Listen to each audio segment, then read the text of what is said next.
quand le passé vous rattrape. Si Gabriel Attal s'est récemment rendu aux États-Unis dans le cadre de son activité professionnelle, le ministre délégué chargé des comptes publics en a également profité pour repartir sur les traces de son père Yves, décédé des suites d'un cancer foudroyant. Ainsi, il a été invité à dîner par une connaissance de longue date de son paternel, qui lui a ouvert les portes de son appartement.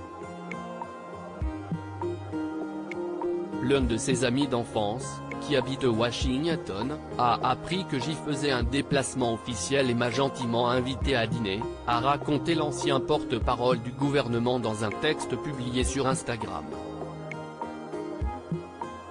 Une fois qu'il a pénétré chez cet homme, Gabriel Attal a été saisi par l'émotion. En cause, la découverte d'un cliché de son père jeune.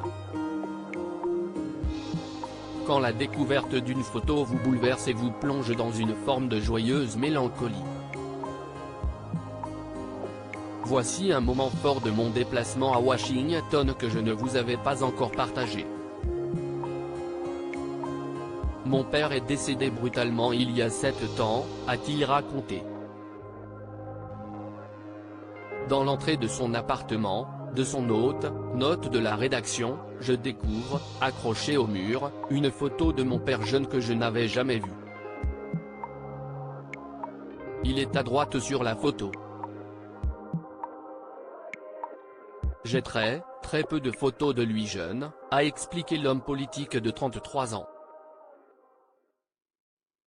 En plus de cette image, Gabriel Attal a pu en découvrir davantage sur son père, grâce à l'ami d'enfance de ce dernier chez qui il était invité.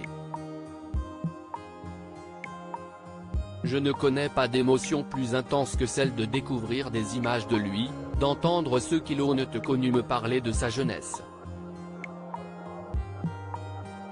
Si est toujours un sentiment rare. Alors quand on ne s'y attend pas et que cela arrive par surprise, si est encore moins descriptible, a confié le collègue de Bruno Le Maire. Supérieur à Gabriel Attal et Joyce Jonathan, Jean-Louis Borloo et Nathalie Baye. C'est Love Story de politiques oubliées. Les rares confidences de Gabriel Attal sur la mort de son père. Ce n'est pas la première fois que Gabriel Attal fait référence à la disparition de son paternel. En 2019, dans les colonnes de Libération, il s'était confié sur cette dure épreuve. Au même moment, l'avocat Juan Branco publiait le livre Crépuscule dans lequel il s'en prenait, entre autres, à Gabriel Attal. Certains mots n'étaient pas passés, notamment ceux à propos du père de l'homme politique. Il y a un truc qui m'a blessé, c'est le fait que Juan Branco s'en prenne à mon père. Il est mort hyper brutalement il y a 3 ans. S'était souvenu Gabriel Attal auprès de nos confrères. Un cancer foudroyant. Il a eu très mal au ventre. Tout d'un coup, il est allé à l'hôpital et j'ai toujours trouvé ridicule quand on dit de quelqu'un qui est mort qu'il a disparu. J'ai vraiment compris le sens ces jours-là, il a disparu.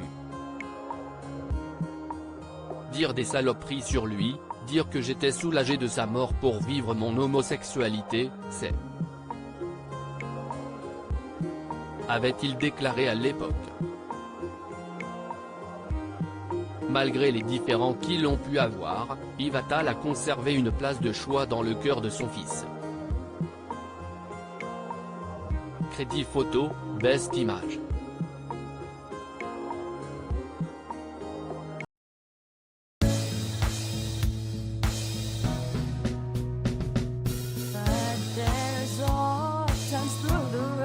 I think you can let me know. Sit down, sit back, let me help you out.